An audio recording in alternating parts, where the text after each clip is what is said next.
All right, what's up, everybody? Hey, let's talk about and discuss Monday Night Raw for January the 9th, 2023. This Raw was okay. Triple H gave us a little bit more meat on the bone, just a little bit, with a couple of things, not too much meat to, make a meal out of, but just get a couple bites and nibbles in. But ultimately, this show, just like last week, kind of fell flat. And we are 3 weeks away until the Rumble. And these shows need to be special. Triple H needs to go balls to the walls in these shows. And he only has 3 more shows to do this. 3 more Raws to do this. Same with SmackDown. But Raw, Triple H just isn't really trying as much. He's just not. And now that we're hearing rumors that they want to split up the tag titles, it makes no sense. It's like you cannot have the Usos lose at all until WrestleMania. You can't do that. That would make zero sense. That would completely derail and deflate any momentum that they've had for the last year. You can't do that. You cannot rewrite the story like that. It's like, no, it's like the bloodline needs to lose everything at WrestleMania. Everything. Roman and the Usos need to not have any more titles after Mania. I just don't understand it. There's just no point in trying to get the tag titles off the Usos, whether it be the Raw or SmackDown tag titles off the Usos. It cannot happen. It just does not make any fucking sense. It would be dumb as shit to do so. But that's just rumors going around, and I hope that it doesn't happen. I hope it does not happen. All right, so let's go ahead and get into the show. So we kicked the show off with Kevin Owens. He's barely able to get in a word in. So he's interrupted by JBL. So JBL, he insults the people of Alabama and says that nobody believes Owens can beat Reigns. JBL, he introduces Corbin. He said that Corbin was the only one who got a clean win over Reigns in recent years. So Corbin shakes hands with JBL. Corbin goes on about how they know Owens can't beat Reigns. Corbin predicts that he'll win the Men's Royal Rumble. And if he's in the match, then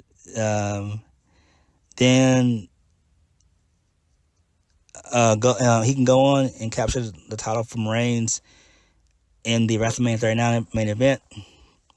So Owens then makes fun of JBL and Corbin. And in this promo, he's sleeping, so that's kind of cool to really say he don't give a fuck about Baron Corbin. So KO then challenges both of them to a match, and he wants to fight. JBL, he's irate and thinking that KO can top both of them. Owens confirms he wants to face Corbin tonight in Alabama, in Birmingham, Alabama, and JBL and Corbin, they accept the challenge. So that's the first match of the night. Baron Corbin versus Kevin Owens. Kevin Owens wins via the stunner. I kind of wish that somebody else was in Corbin's spot in his position versus, somebody else versus Corbin, because Corbin is no longer over anymore. I feel bad that JBL has to even, deal with Baron Corbin. The best version of Corbin was when he was doing the homeless gimmick, and then they scrapped that shit like within a matter of, I think, 4 to 6 weeks. They scrapped that shit, and that was actually one of the best versions of Corbin, next to the Lone Wolf. But as of late, even JBL, as good as he is on the mic and everything else, Corbin's just not over anymore, and no one gives a fuck about Corbin. He's been beaten to death, and he's been so mishandled for over the years that there's nothing else that they can do with him. He kind of does have that go away and heat, like literally, like nobody wants him there. So, like I said before, KO wins via the stunner. Post-match, the Usos and Solo, they beat down Kevin to the crowd. Owens was able to fight back temporarily, and then Solo takes out Owens, but Owens is able to fight back. He brings in a steel chair and takes out everyone, which is dumb as fuck. So he cleared the bloodline with 3 chair shots. A chair shots to Jimmy and Jay and Solo. And then Solo walks up the ramp. He's ready to, pounce on Owens some more, and he wants some more. So Pierce and other officials, they rush out. They try to restore order. So Solo wants back in. He wants to fight Owens. He's held back by his brothers.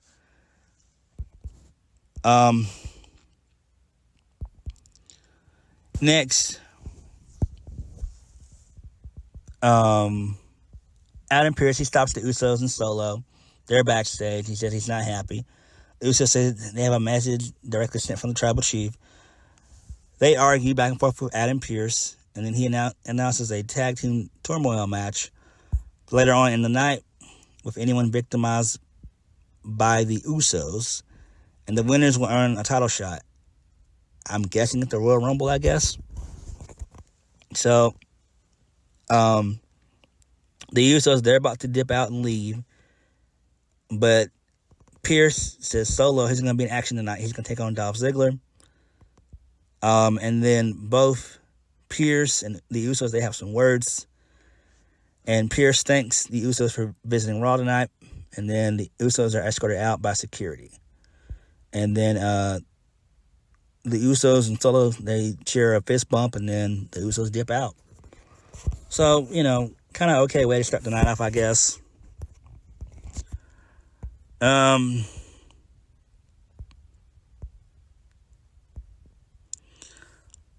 So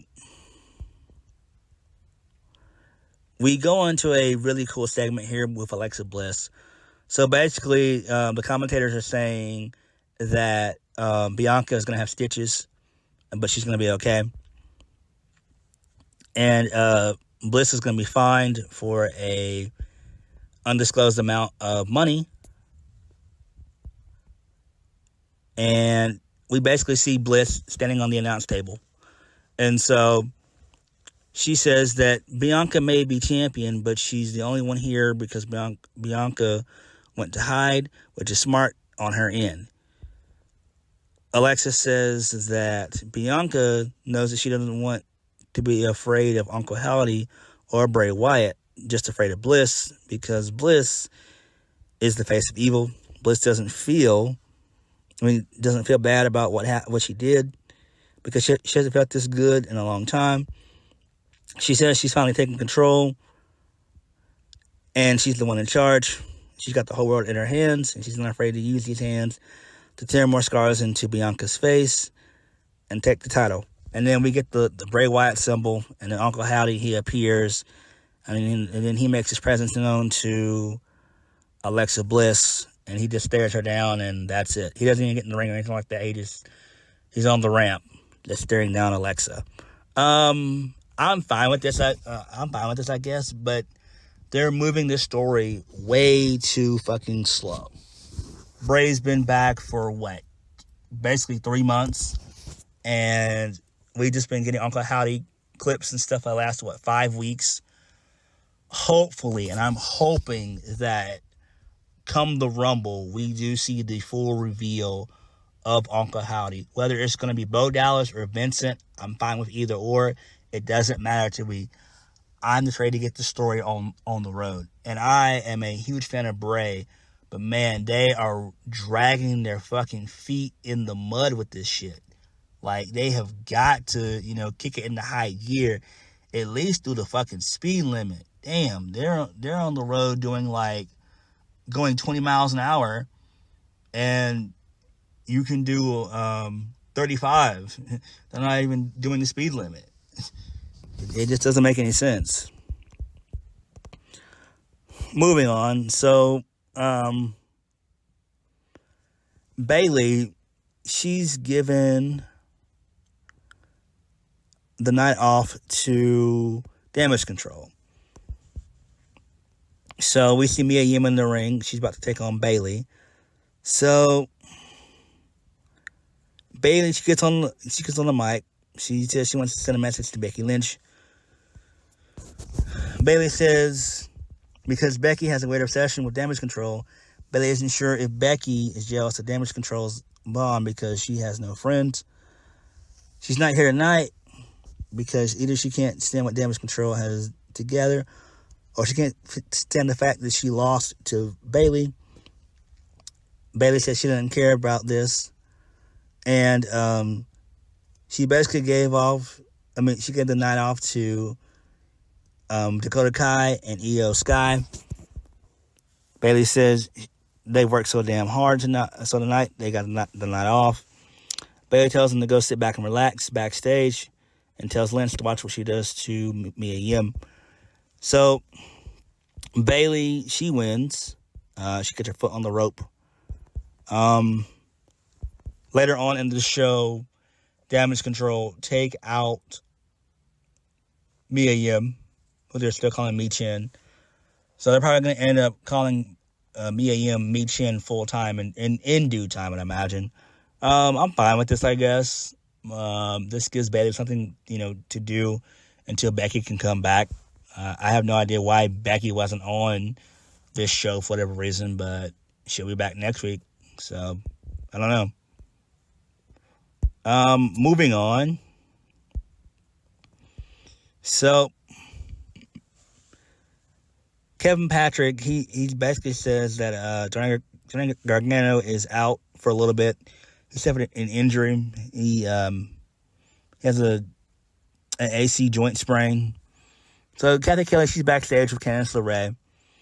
She says that she's bummed out that Johnny can't compete in tag team turmoil tonight, but they're working with doctors, and the goal is to get Gargano back to 100%.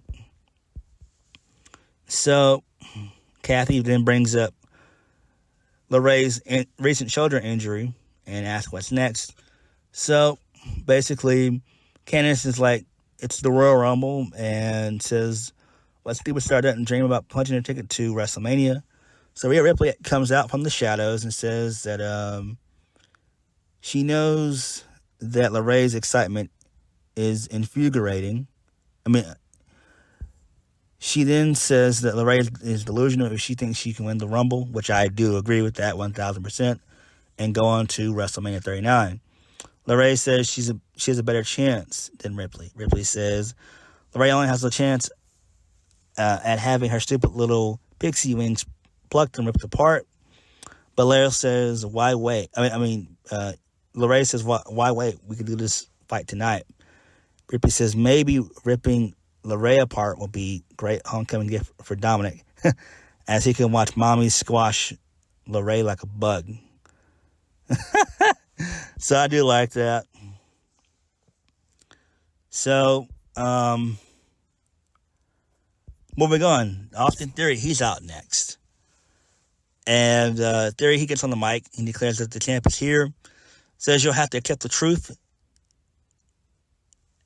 and that the now is forever. So Theory wonders where Rollins is. Theory taunts Rollins. Theory says, too bad, because Rollins limped away from the ring due to his bad knee. Theory says Rollins was outclassed, outshined, and taken to school by the U.S. champion last week. Theory raises the title. Out comes Rollins. He gets a pop. So, Rollins, Theory continues to say that Rollins pretends to be 100% when he's not. Theory brags about last week's win, and says if Rollins is the mountaintop, then then Theory is the pinnacle of the entire industry.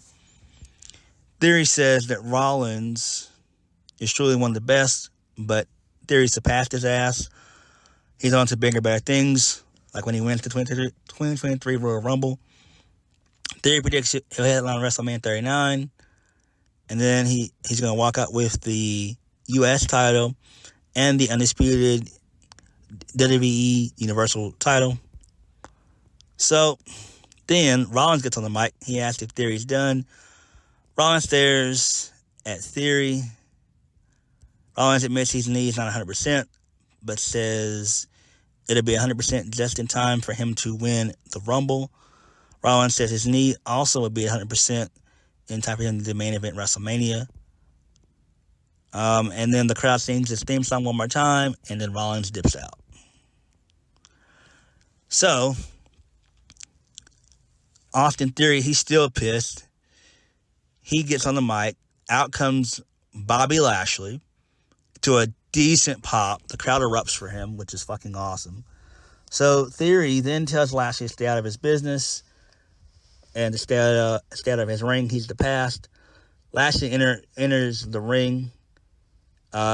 Theory ducks, and he attempts to swing the crutch, but he misses, and then Lashley hits a spear, and Lashley tosses Theory out into the floor.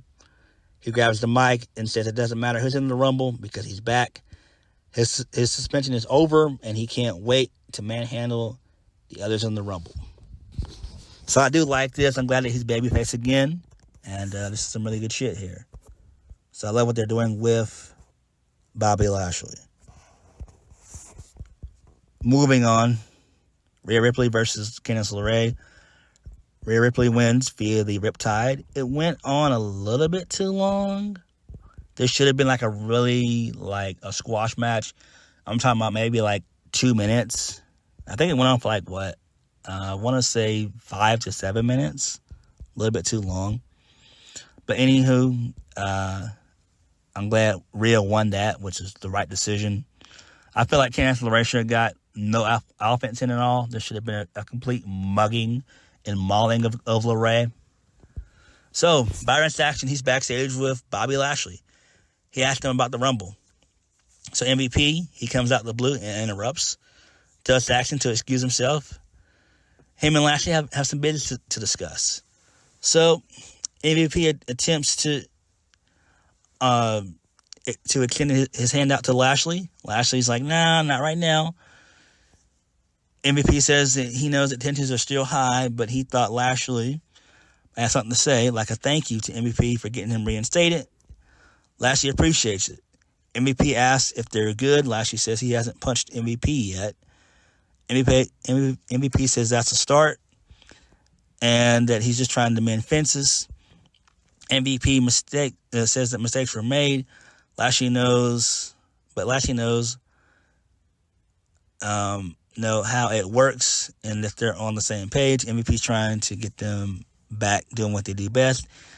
He says Adam Pearce recognized that Raw needs Lashley, but it isn't easy. MVP says that he even made Cedric and Shelton realize the mistakes they made, and that tonight they're going to be in the tag team turmoil looking to secure a title shot. Lashley's like, he won't forget what went down between them all.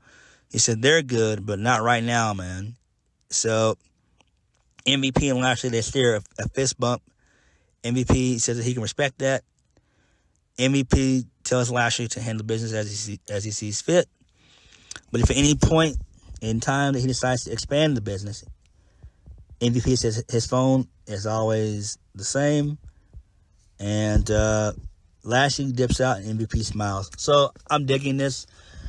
I'm glad that they're slowly but surely getting the Hurt Business back together. This is some really good, solid shit here. I do like it.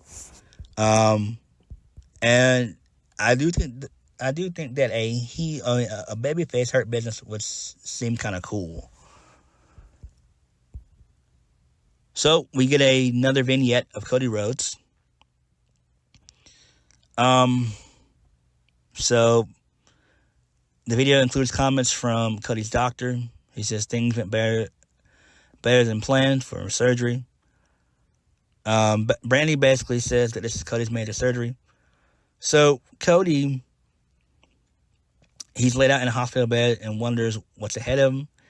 And then we see him in a ring about to get in. And Cody says that he knows that the work has to begin now.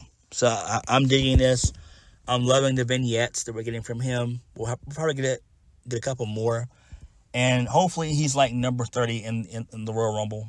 I would love that to happen. If we're going to have a massive pop like that, I think he would be excellent coming in at number 30 versus coming in the middle or earlier on in the match itself. I think Cody deserves to be in that 30 spot. I really do. Number 30. Moving on. Kathy Kelly, she's pulling double duty again. So she's talking to Ziggler. And she says she knows that Ziggler's had a couple of chaotic weeks. And she asks him where his head's at. And Ziggler says his head is where it always is. And that's being focused on being the best. He says the bloodline came to Raw and did exactly what they did a few weeks ago. They went too far, which is why he's here tonight. He wants payback and revenge. So Mustafa Ali, he gets in the way. Ali says he just left Adam Pearce's office and found out that Pearce gave Dolph Ziggler and Ali a chance to team up. So Ziggler, he turned it down because he wants Solo Sikoa one-on-one. So Ali can't believe this and says Ziggler owes him one. Ziggler apologizes and says they probably make a good team, but not tonight. It's not about tag teams, titles, or Ali. He hopes Ali can understand that. And then Ziggler, he dips out. Then we get a little teaser vignette for Bronson Reed. So Byron Saxton, he's backstage. He asked Reed why he helped The Miz in his return a few weeks ago. Miz interrupts before Bronson can get a word in and says Bronson helped him because they have each other's backs, and Reed saw that he was outnumbered. Miz says Reed's not just a bruiser, he's a highly ethical man. So Bronson looks over Miz's shoulder. Looks over at the Miz's hand on the shoulder. Miz says he's letting everyone know that if you mess with him, you also mess with Bronson. Miz invites Bronson Reed to Miz TV later on and says that he will have a VIP status, anything for a friend. Reed says that he's not sure about this friend stuff. He just looks at Miz and says, no, there's no us. And if Miz wants something, he must pay me. And Miz, he tries to play it off really well, but it falls through. And then Miz tells Saxton to shut up. Next, Solo Sikoa versus Dolph Ziggler. This was a really decent match right here. Thoroughly enjoyed it. So, the finish came at Solo doing a powerbomb in midair, but then he turned it into a Samoan spike for the 3, and so I dug that. So the Usos, they come out and they celebrate with Solo. Next, we get a funny-ass segment with Dominik Mysterio. So we see his Christmas video, him getting arrested, and they talk about last week's promo about how prison changed him, how he's just getting started. So basically, we see Judgment Day. They're all together, and then whatever reason, for whatever reason at all, Dom, he has a purple bandana on, and I'm just like, oh shit, what the fuck? So that was pretty cool.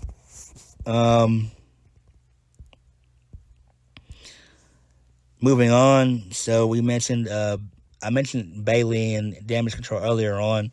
So they attacked Mia Yim, took her out, and says that that Becky's not there to help her out, and she's not going to help her out, even if she could.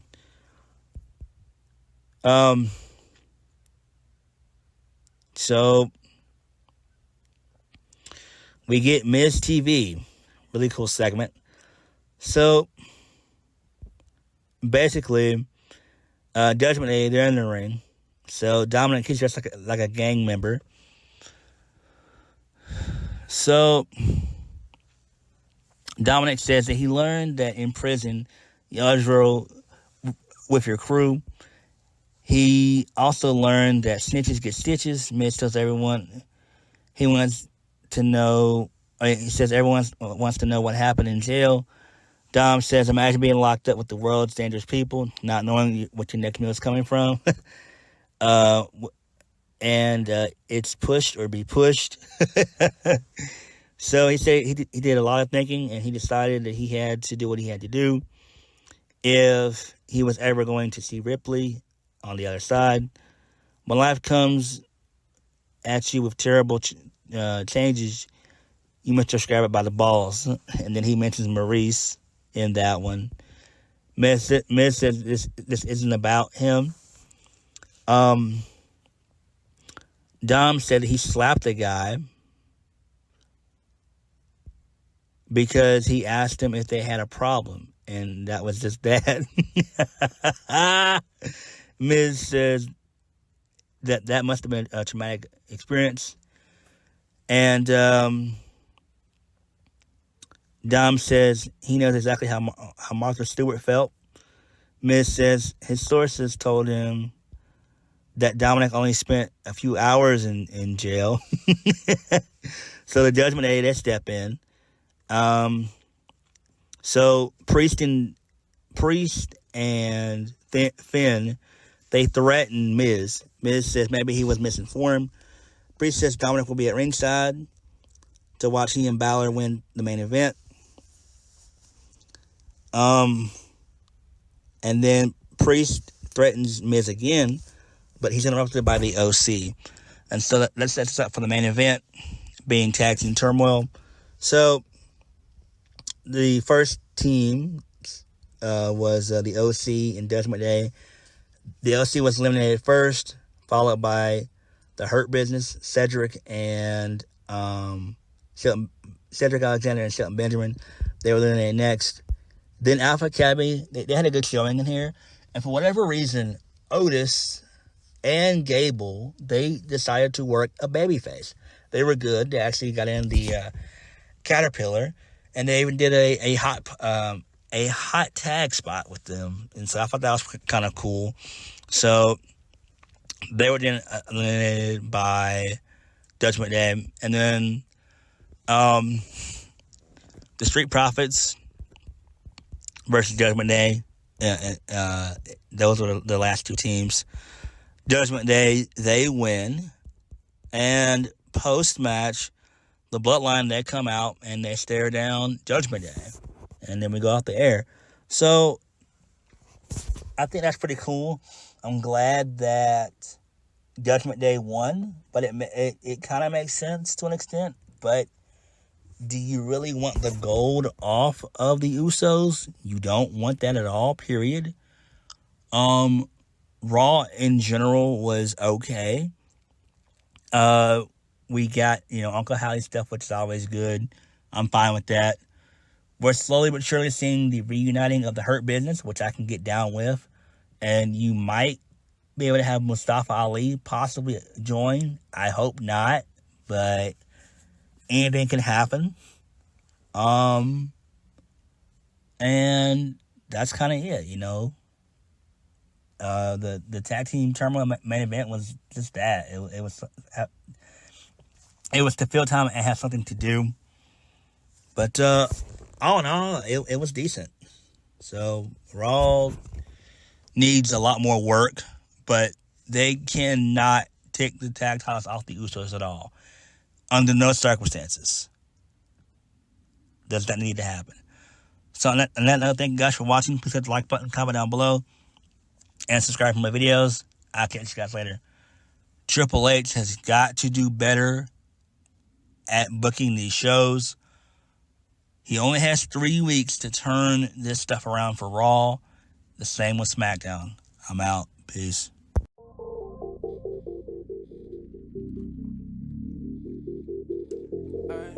To the